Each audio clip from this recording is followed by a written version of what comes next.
Well, good morning, everyone. Thank you for joining us at World Dairy Expo today. So we're going to have Melissa, our expert in dairy farm employee management, give a seminar this morning. Melissa's background, she is a farm and agribusiness management specialist and attorney for Iowa State University Extension and Outreach. She holds her bachelor's degree from Illinois State University and a master's degree from the University of Minnesota. And then she has her law degree from the University of South Dakota School of Law. Her extension work is a combination of different things, really where she draws on her background in education, agriculture, and law all at the same time, usually advising farms and agribusinesses in her community of an array of different business things and legal topics. She also authors a series of articles for farm employee management and also legal issues. For those who are interested, this particular seminar has earned continuing education credits for the RACE program for veterinarians and then for the ARPIS organization. So if you're involved with either one of those organizations, we can help you get continuing education credit. With that, I would just ask that everybody silence their cell phone before we begin, and I will turn it over to Melissa. Good morning. Thanks, everybody, for being here today. It's a great day to be here at World Dairy Expo. I'm going to try to help our videographer in the back by not moving around too much, but I do tend to move around a fair amount when I talk. I think that probably comes from time in the classroom and time in the courtroom and trying to connect with people. Again, I'm Melissa O'Rourke, and I come to you from far northwest Iowa. I'm with the Iowa State University Extension and Outreach. I do like to share with people, and I do have some of my dairy goat friends here today, and I might see some other familiar faces. My dairy world is, my husband and I have raised registered Toggenburg dairy goats for about 20 years. We do that in northwest Iowa. We do come here to Wisconsin each year, at least once a year, and show at the Wisconsin State Fair and some other shows. As a lot of you know, in the upper Midwest, and particularly in Wisconsin, the dairy goat industry is a strong industry and a growing industry. I know we have some displays here over in the, what do we call it, the big round building, the arena. There is a booth there for the American Dairy Goat Association, and so you can visit that if you're interested in the dairy goat industry. But I am on the dairy team with Iowa State University Extension and Outreach and the farm management team. And I just want to let you know about some of the resources that we have available to anybody around the world online. That's the great thing about the internet, is you can get this information from anywhere. Our main farm management decision-making website is called Ag Decision Maker. You can Google that, and I think if you got that blue sheet that is the handout, that's kind of a summary of what I'll be talking about today. And on the bottom of the back side, it does give the web address for Ag Decision Maker, as well as information for the dairy team. If you go to that page and you see the sub-menu, for a lot of the farm management things having to do with human resources, you would click on Whole Farm, and when you get to the Whole Farm page, you see a lot of information here. I do a lot of work, for example, in transition and estate planning in this area of other. This is where you'll find human resource information, and you'll find information on articles that I've written related to legal issues in employee management and employee management issues. We have a lot of information, of course, on livestock and crops, and a special page that takes you to other links related to the dairy team, which I also serve on for ISU Extension and Outreach. If you go there, you can find the whole series of articles that we do keep adding to related to employee management. And we're doing a new program this coming winter in Iowa called Heartbeat of the Farm, Managing Your Farm's Human Resources. That's being developed in Iowa and can be brought to other states through your university extension services.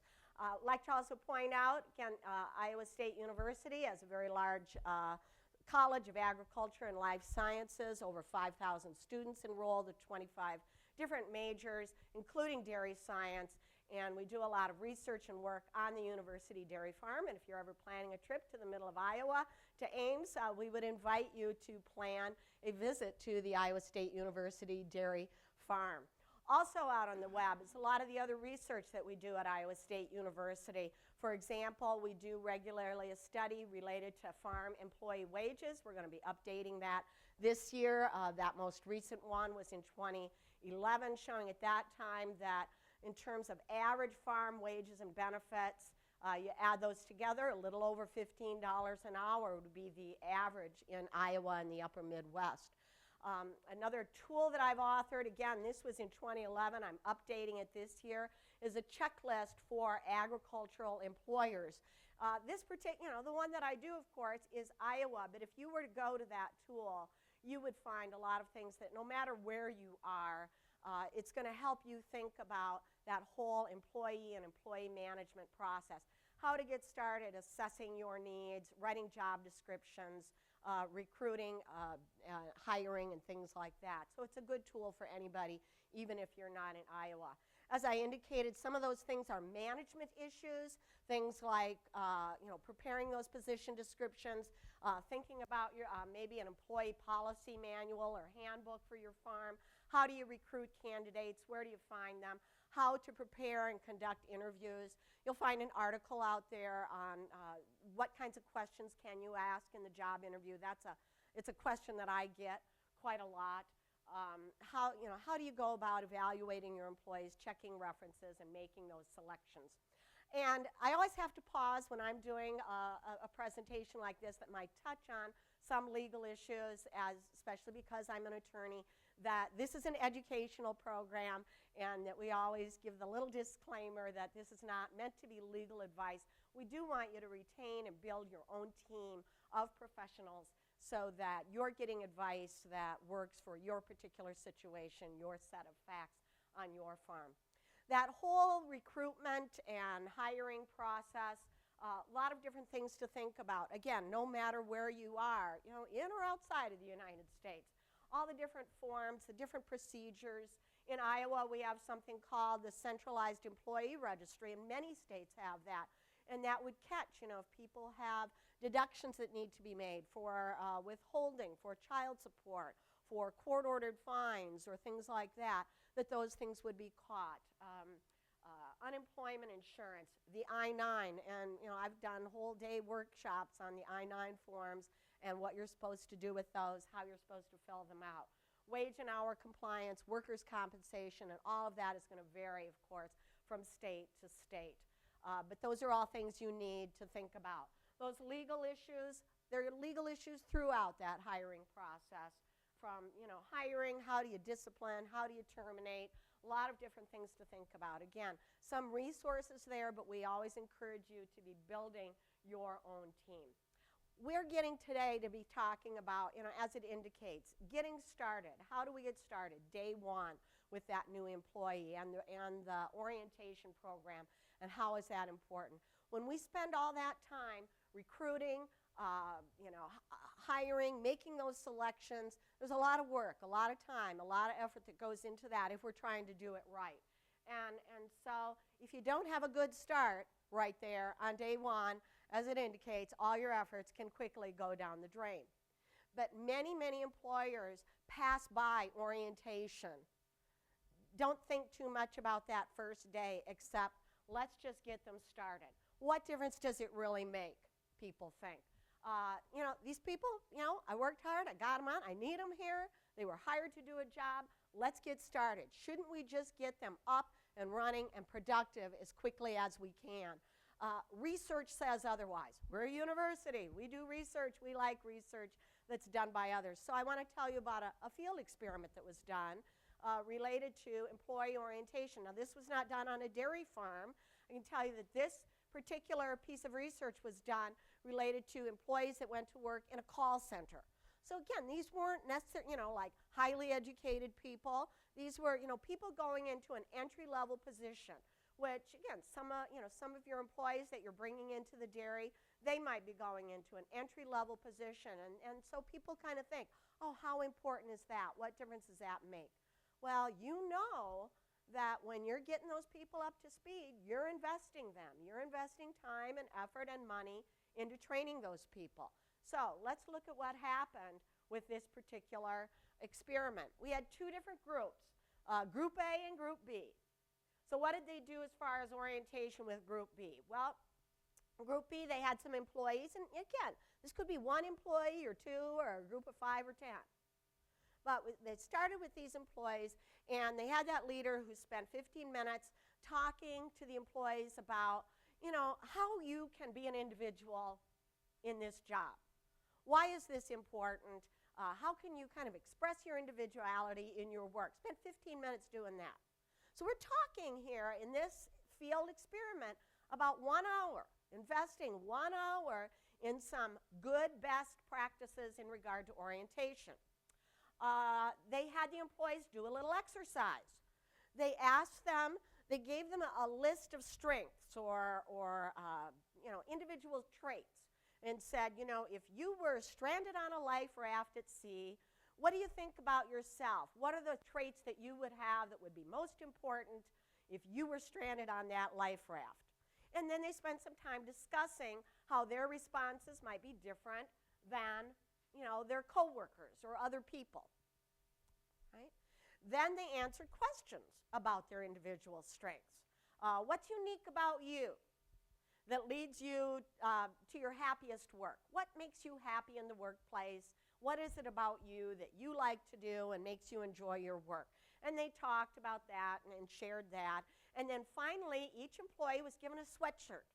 Nothing fancy going on here, just a fleece sweatshirt that had on, printed, this happened to be embroidered on it, that person's name, and then they were given a name badge, and we'll talk a little bit about name badges, and they were asked to wear that throughout the training period. So that was Group A. Group B, a little bit different. And you'll see, you can say, was there anything wrong with what happened with Group B? I don't think so. They had a senior leader and a lead worker who talked for about 15 minutes about what a good place this is to work and why you're going to like working here because, this is a good place to work and what's good about it, right? And then they had the employees spend about 15 minutes answering questions. So what did you hear about our company today that makes you think that this is going to be a good place to work and you'd be proud to tell your friends or family about it? That seems like a positive thing to do. They talked about their answers. And then those new employees all got a sweatshirt too. But their sweatshirt had the company name on it. And then a badge. So you see a little bit different that was going on here. What was the focus in Group A? Anybody? The focus was the employee. And in Group B, it was more on the company, right? Well, what difference did it make? 7 months later, turnover. The turnover rate in Group B, the company-focused group, was almost 50% higher than in Group A. Right? Group A, again, they were customer satisfaction scores. They rate them.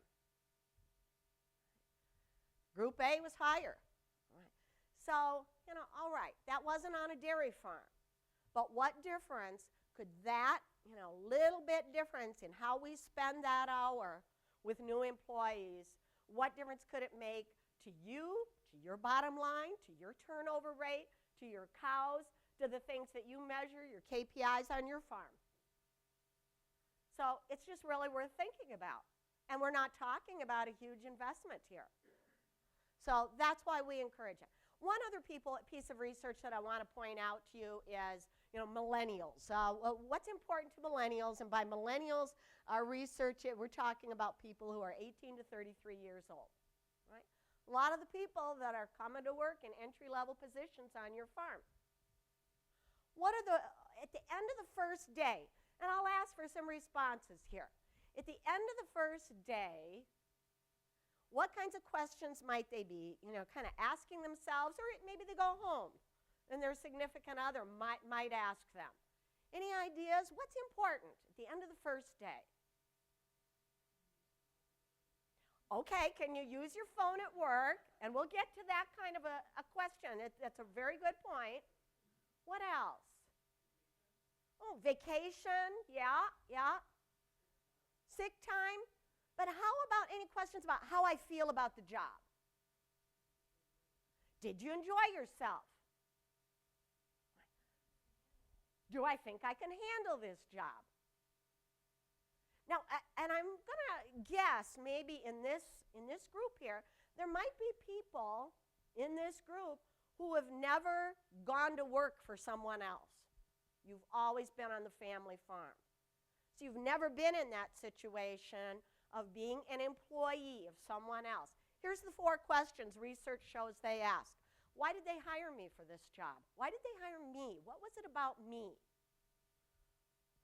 Right? At the end of the day, why did they hire me? Do I know why they hired me? Will I like working here? And somebody suggested that. This one. Are any of my coworkers friend material? Now, some folks here that are a little bit older would say, you know, it used to really be discouraged, you know, having friends on the job. No, that's not what work is for. We're here to get a job done. Millennials, it's important to them. Am I going to like working with these people, and are any of these people that, you know, might be friends of mine? And then some of these other things that were raised, who can I talk to about vacation or using my cell phone or something like that if those questions weren't answered? Okay. So at the end of the day, can they answer those questions? And this is important to millennials. So it's that question. How'd you come out at the end of the first day? So let's talk about what should happen here. All right. Orientation starts early, even before they start. So as soon as the position is accepted, we want to establish the start date. And we'd like that start date to be as soon as possible. Of course, you know, assuming your needs, their needs, do they need to give some notice, things like that, okay? But we want to agree on that as soon as possible. And then, before that start date, orientation needs to start. Remember, there might be things that you talked about, some of those policies. Can I use my cell phone at work? Things like that. But people are in a job interview situation. You know, there's a lot of nervous things going on.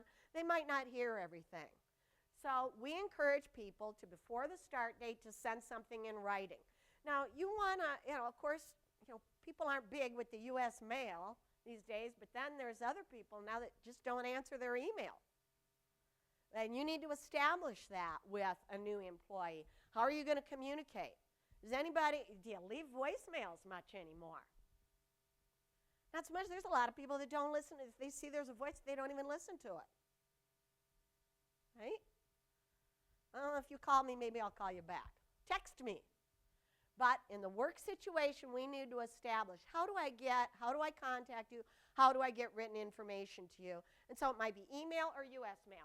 So inform the employee of what's going to happen on the first day of work, and make it, you know, kind of like, all right, we want to clearly communicate what time do we need to be there.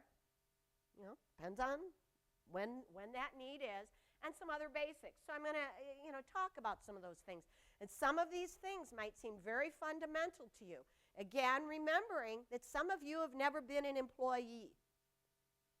Some of you have only worked on your own farm. Be you 18 or 48, you've never worked anywhere else for someone else. So it's a different situation when you're an employee. Focus on that new worker. They're nervous. They have some apprehension. You might think, oh, coming to work on the dairy farm, oh, that's not such a big deal. It might be a really big deal to them, and you hope it is. So they have a lot of common questions. So what we want to do is kind of that frequently asked questions document. The facts. Things like, what should I wear? Big question for people. I was just at a program. Do you know that 85% of Americans are 2 generations removed from the farm? Okay. So, you know, there's just not that many people that grew up on the farm and have maybe a sense of what should I wear. They don't have farm backgrounds. They don't know. Well, and are you going to provide the right kind of footwear or gloves or aprons, biosecurity type attire? And certainly inform them. if they're going to be trained on any kind of biosecurity procedures. So that would be a common thing. The what should I wear? Right? Lunch, when I'm coming to work the first day. What do I do? Should I bring my lunch? No. Or some farms, a meal's provided. Be it a noon meal, evening meal. What happens? What about if I want a snack? Beverages, bottle of water. Is any of that provided, or should I bring it? Should I bring a little cooler? Is there a refrigerator? Some farm situations, maybe not so much the dairy farm, but some farm situations, they go to town for lunch every day. And that's kind of the common practice. Or there's, a break room. There's a microwave. Whatever. It depends on the situation. So inform them in that letter ahead of time. Here's the practice. Again, even if you told them in the interview or told them verbally at the time of the offer and acceptance, put it in a document of those frequently asked questions. Vehicles and parking. Now, if it's a situation where a vehicle is required for use on the job, not just getting there or getting home. And remember, you never want to ask somebody, unless it's a job requirement that they need to have a vehicle, you never want to ask them, do you have a license? Do you own a car? That's getting into things. All you should be asking them is, do you have reliable transportation to work? Do you have a way to get to work and home? Okay? That's all you need to know if that's your only requirement. But if a vehicle's required, you definitely should have talked about that. Where do I park? Tell them where to park. And is it marked? Are there areas reserved for visitors, family? How about an employee of the month? Whatever. Some employers have a row that's reserved for the new employees for their first month on the job. And that's where they get to park. They're special. It makes them feel special. Nothing wrong with that. What documents should I bring on the first day? So remember, by the end of the first day, you definitely have to have that I-9 completed, but you want all those other documents completed as well, and people are confused. What do I need to bring? So inform them of what documents they should bring to get those forms filled out. What information is going to be necessary? As I said, the I-9 is a whole seminar or workshop unto itself. You'd want to go to uscis.gov to always have the most up-to-date, and the form just changed in the past year, always have the most up-to-date information.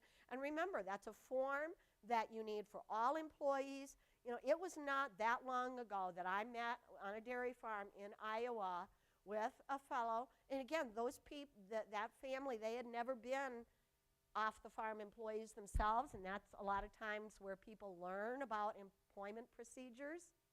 They'd never heard of I-9s, believe it or not, and they'd been hiring employees since the 1980s, and they'd never had anybody fill out an I-9.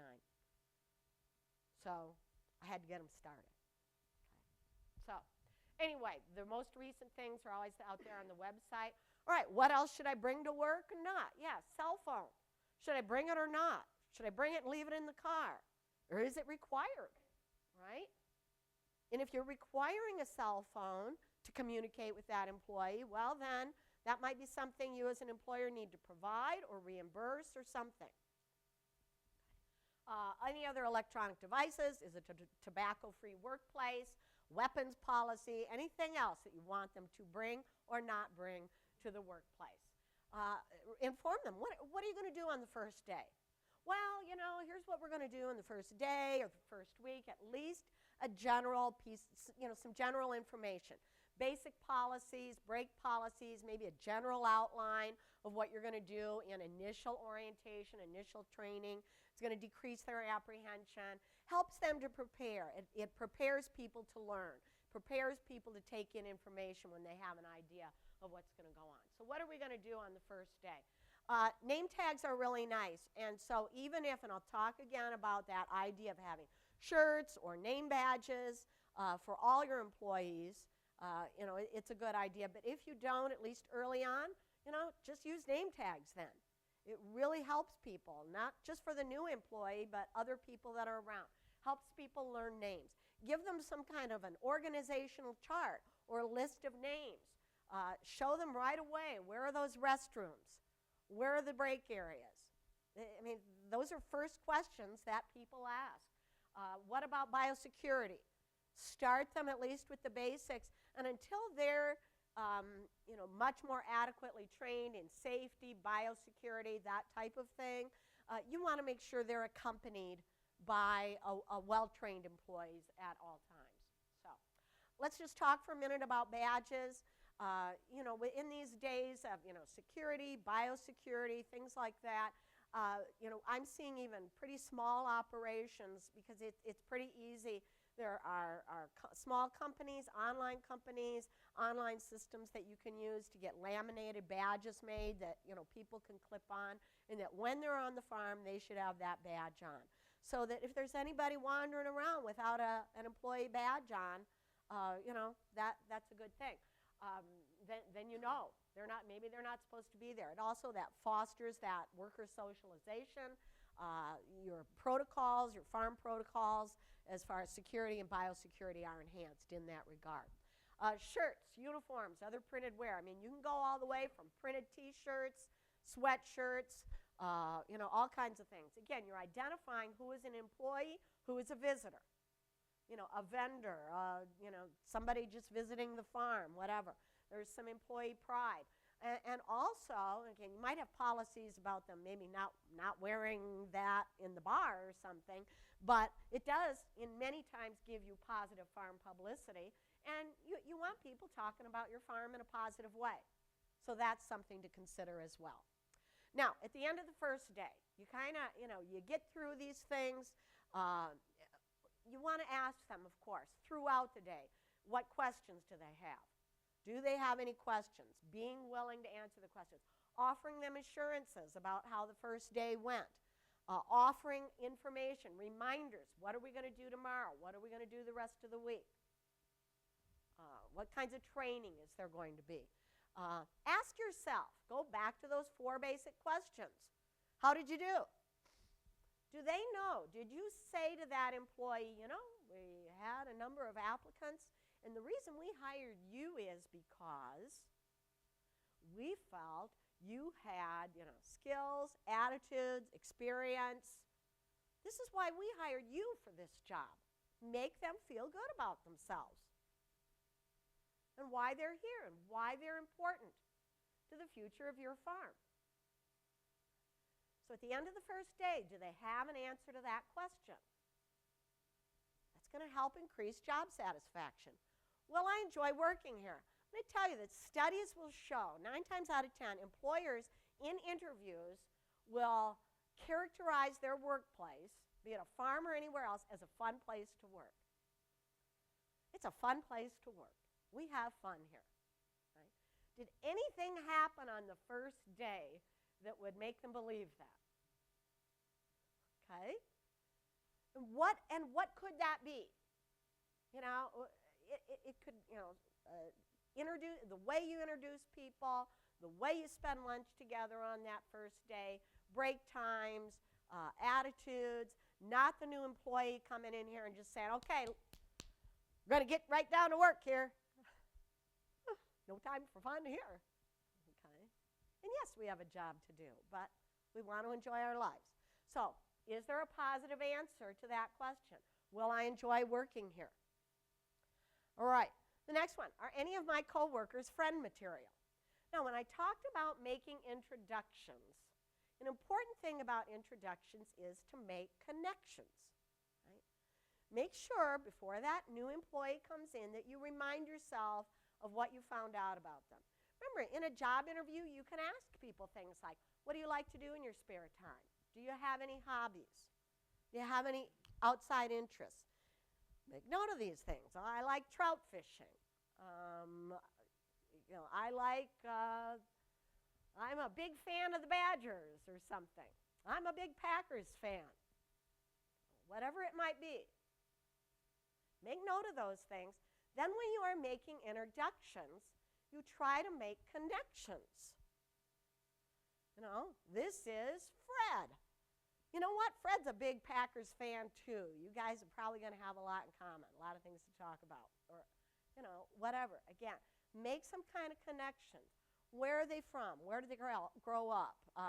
Some kind of personal connections as you are doing introductions.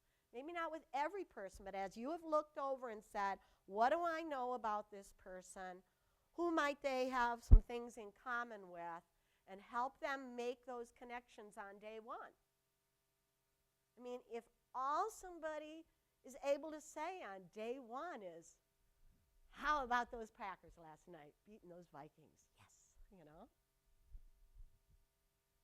Is anybody here a potential friend to me?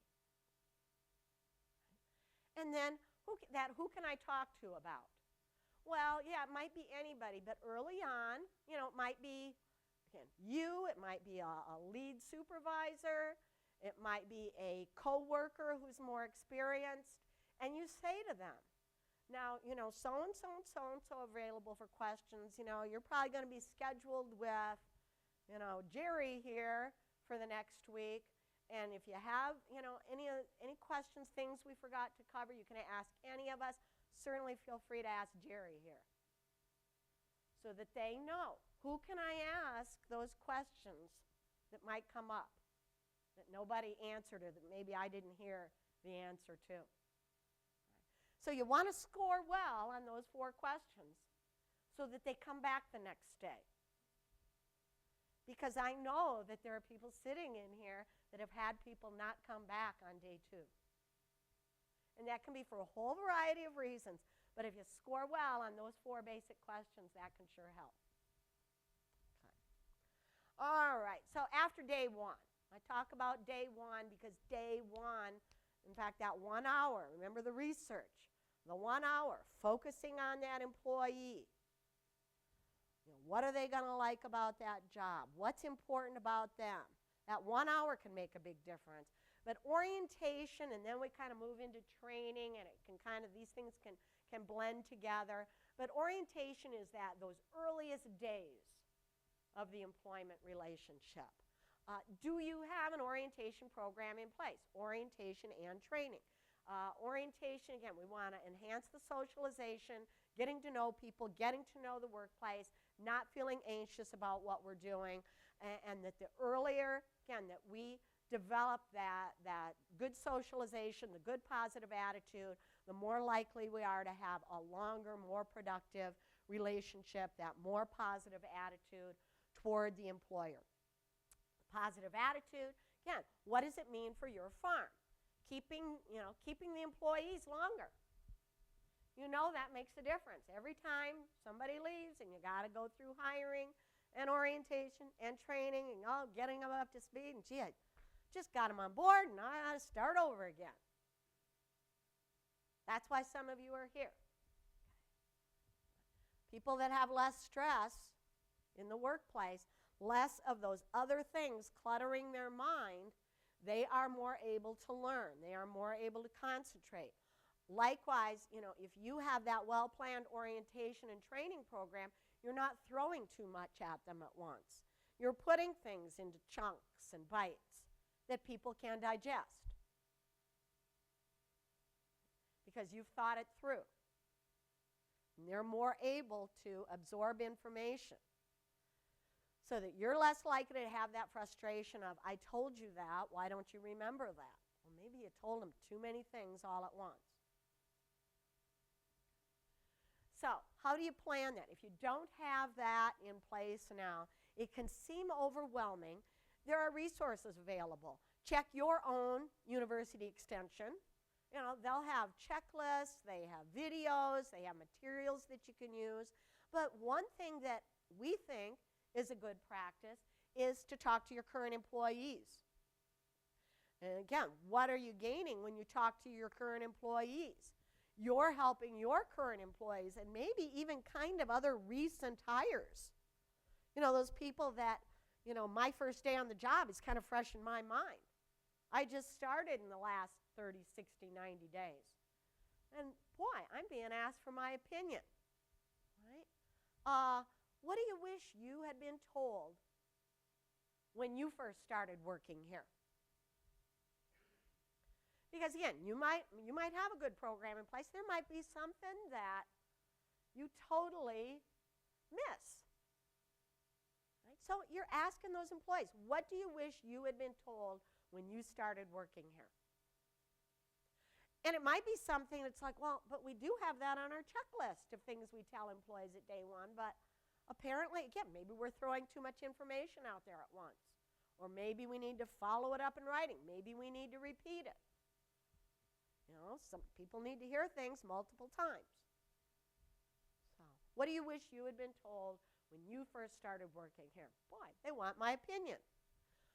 How about now that you've been here for a while and maybe you've seen some other new people start? What are we missing? Please tell me what should we be telling those newcomers? And this might be for some of your more seasoned employees. Okay? What, have you got a suggestion here? All right. But I'm seeing some nods in the group. Right? What do you view as important information for newcomers? You're asking your current employees that. Now, every farm business is different. Every dairy is different. Possible content areas can include the following. Now, certainly, you want to tell them, you want them to know your story. What is your farm's story? What's the background? What's the history? You know, key people, pictures. Great-grandpa, grandpa, grandma. People that aren't even there anymore. You have some old pictures? Boy, anybody can scan them in and do a PowerPoint, right? Make a video. Who are the key people in the history up to today? How about your farm's mission, your goals, your objectives? Share those things. And I certainly hope you have them. I work with a lot of farms, farm families, writing vision and mission statements, you know, having those conversations with family and non-family members of the operation. Why are we here? Why are we milking these cows? What is it we're trying to do? What is our mission? And are you sharing that? Are you sharing that with these new folks? Do you have plans to expand? Plans to retire? Succession plans? Transition plans? Now, farm tours. Oftentimes, in the interview process, there might be a farm tour. And then some people, again, it comes to day one, we might do a farm tour. Well, it depends on the size of your farm, obviously. But sometimes that whole farm tour, it can be too much all at once. So maybe you want to break that up in some chunks over a period of days. So throughout the process, you want to be connecting them to people and emphasizing their importance, their role in this operation. Making that new employee feel important. Another thing in the orientation programs, again, do you have some kind of written policy documents? Do you have what you'd call a farm handbook? Do you have just, some basic policy documents, some of our basic rules, procedures? And so I'm just going to make a couple of points about that. I think I have a column out there, I know I do, out on the ISU Extension website about should your farm have an employee handbook, something like that. But let me just make a couple comments. I don't want you to make any mistakes. Having a handbook can seem like a good idea. Don't just go out there and get some kind of a template that, here's one I can print it off the internet and, it works for me. I've seen that go south very quickly. So you can use those things as guidelines, but again, you want to be building that relationship. As an attorney, I'm going to say, you've got a relationship, don't you, with a tax professional, with an insurance professional, nutrition professionals, veterinarians. I really hope that you have an ongoing relationship with an attorney. Do not wait until you have a problem to build that relationship with an attorney, to be, having, legal checkups just like you would any kind of health checkup for yourself or other, you have a tax appointment at least once a year. Yeah, meeting with that banker on a regular basis.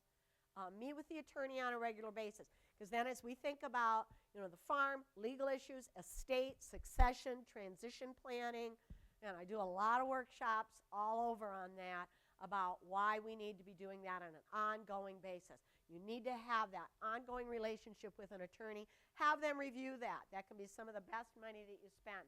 Remember that when you do employee policies and employee handbook, essentially that is a contract with the employees.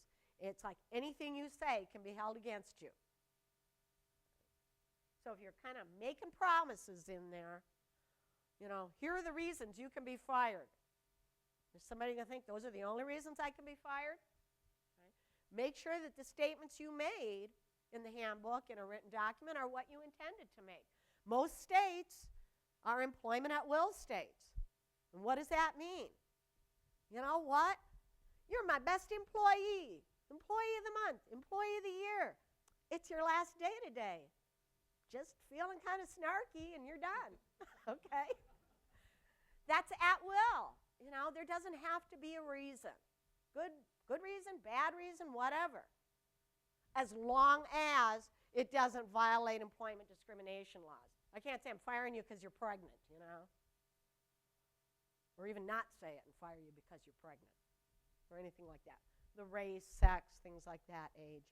So, employment at will, you don't want to take yourselves out of the employment at will realm, and some employers have done this by sort of having these little progressive discipline policies, and you sort of wrap yourself into that, and you're saying to an employee, I've seen it happen over and over again, we'll only fire you for these reasons, and if we first give you a warning and a written warning and a suspension and all that, those things are fine for learning tools, but you always want to say, everybody here is an employee at will. And it's like, you can quit anytime you want, and I can tell you today's your last day anytime I want. Okay. During orientation, that might be a time that you may need to explain the Fair Labor Standards Act and overtime provisions to farm employees, particularly if they have not been a farm employee before. FLSA, that's that old, it's a federal law, been around for ages, that talks about minimum wage, overtime, record-keeping requirements. You need to assume in most employment situations that applies unless you fall into an exception, and the farm is very often an exception. Agricultural employment, then you're exempt. If these are agricultural employees on the farm, then they're exempt from overtime provisions. And so employees that haven't worked on a farm before might not realize that they're working over 40 hours a week and they're not going to get time and a half. So it might be a situation where you'll need to explain that to a new employee. Remember, though, how is agriculture defined? I won't read all that to you now, but it does mean they need to be involved in agriculture. Dairying, milking cows, goats, putting milk into containers, cooling it, so on, raising livestock, all of those things. Now, there can be jobs on the farm that are not agricultural jobs. If they're doing bookkeeping, they're doing record keeping, they're doing payroll, things like that, and that's their key part of their job.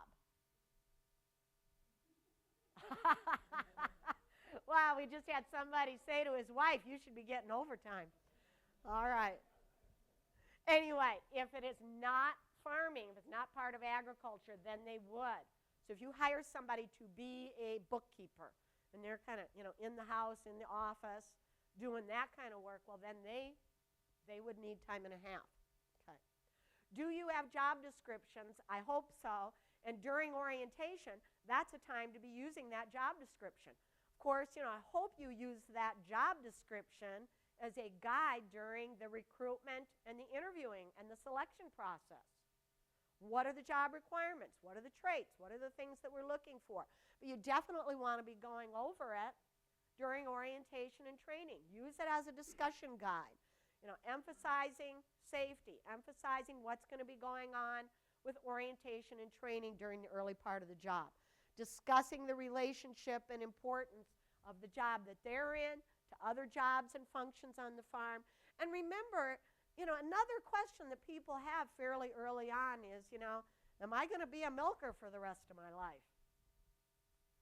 Or, is this an operation where, I'm going to be able to grow and learn new things?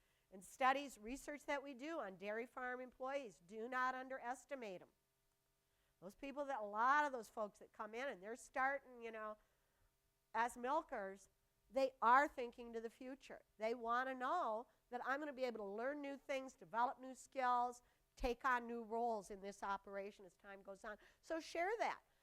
It's like pointing out that, Joe here, he started as a milker and, now he's doing AI and, doing different things. Okay. All right. Then that question of who is on your orientation team. And, throughout my talking here today, I keep saying you. Well, because oftentimes on the farm, there's somebody who's kind of that key human resource person. That person who kind of starts out with the new employees. But it depends. It depends on the size of the operations. And I know that, we've got all kinds of sizes of operations in here. I'm sure we got people in here that are milking 80 cows, 800 cows, 2,000 cows, or more. Who's on your team? Who's responsible for orientation? For consistent messages among new employees, we want to have at least one person kind of be a key leader on the orientation team. But as I've indicated, to that new employee, we want to have them making some other connections. Identifying supervisor or supervisors. Who do I report to? People have the question, who's my boss? Who's my boss here?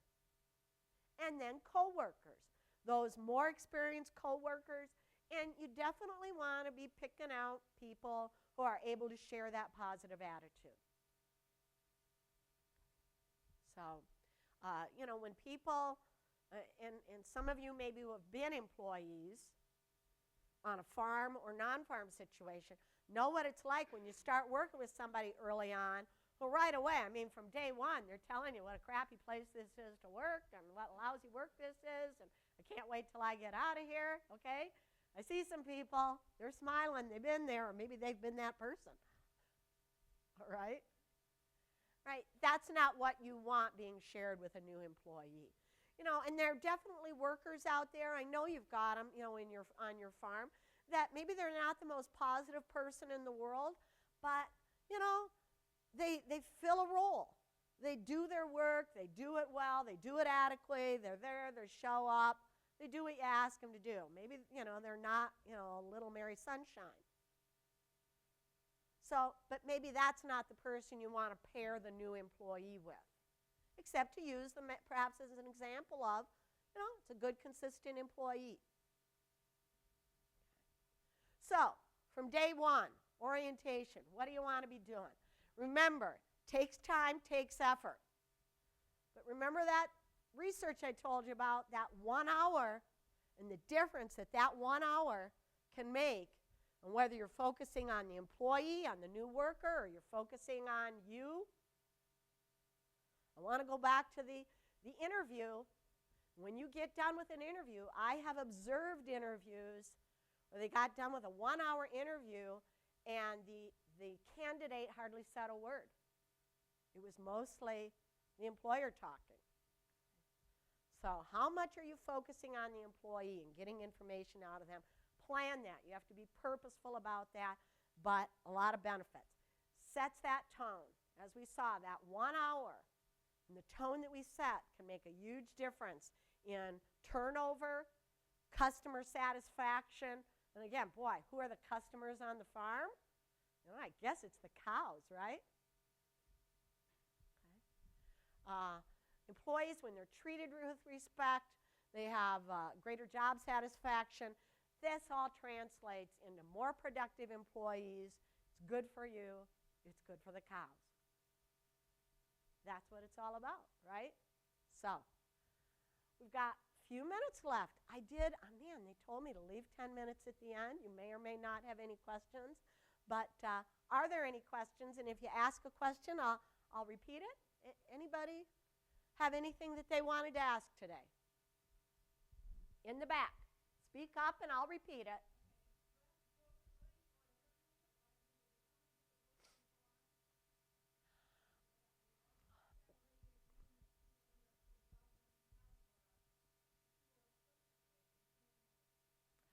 Okay.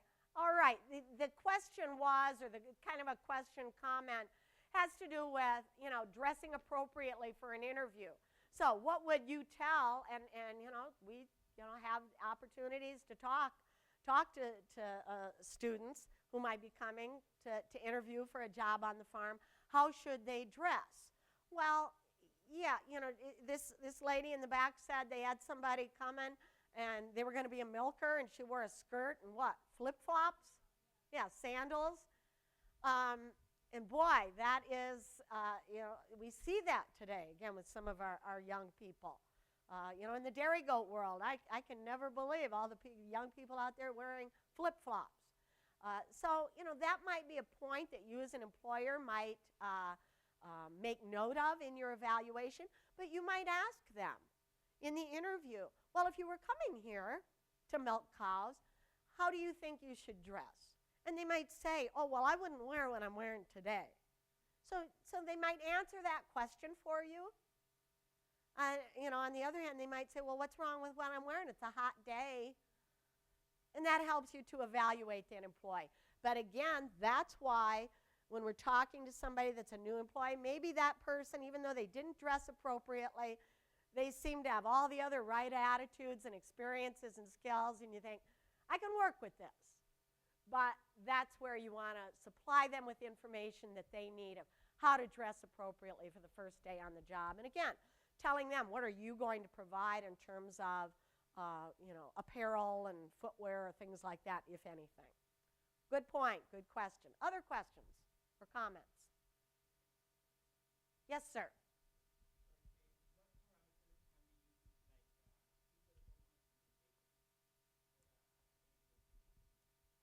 All right, so the question is, and I think I mentioned that on one of the slides, that we hope, as far as KPIs, key performance indicators, what parameters can you use? Are you asking in terms of evaluating those employees? Okay, if you're going to be evaluating employees based on what key performance indicators there are in your farm, you can use any of those that you have set for your farm that you feel are appropriate, and are they making a contribution? Absolutely, during orientation and training, you want to be sure that they understand those and understand how they do their work as a milker, sanitation, how those things impact key performance indicators in terms of, udder health, milk quality. So, and you definitely can use those things, even though, any individual employee could say, well, I by myself, I'm not the only person that impacts those KPIs. Then that's where we have, some kind of team evaluation going on. And that happens not just on the dairy farm, but in all kinds of workplaces. Good question. Any other comments, questions, experiences you'd like to share? Yes, ma'am.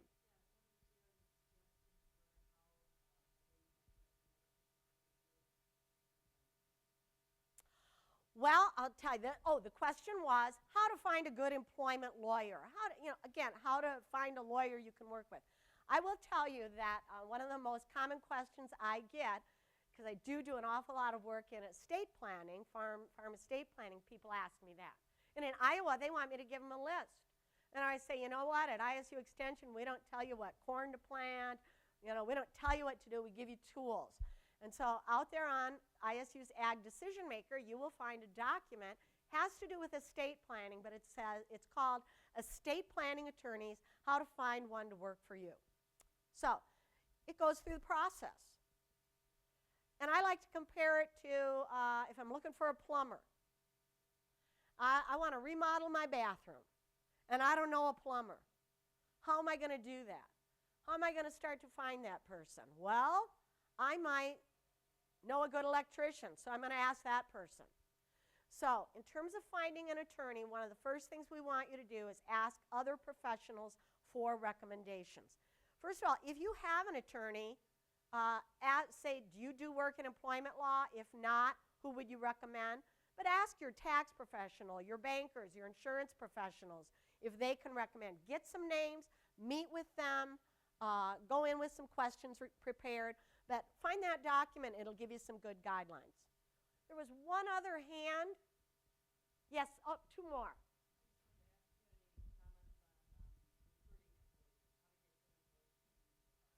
All right, the question was how to recruit, how to get good employees.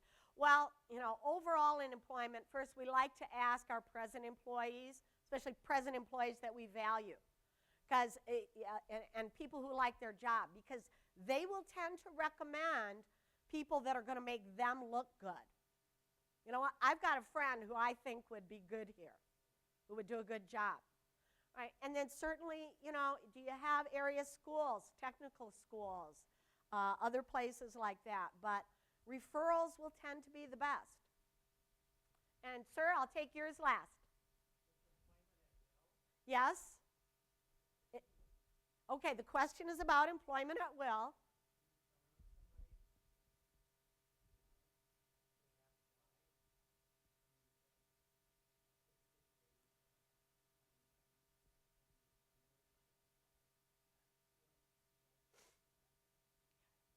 All right, the question is, in regard to terminating an employee, essentially you're saying, what should I say at the time of termination? And I will generally say, the less said, the better. If it's just not working out, you say, it's just not working out. But why? I want to know why. What did I do? And so often it is better to say, it just doesn't seem like a good fit. It's just not working out. I'm sure you have some skills. You'll be an asset to another employer. I'm just not seeing it working here. We really appreciate, the effort that you've made, and sometimes you might sound like that broken record. It's just not working out. Thank you very much, and enough said. Really, the less said, the better, usually. All right, I want to thank you all for being here, and enjoy the rest of World Dairy Expo.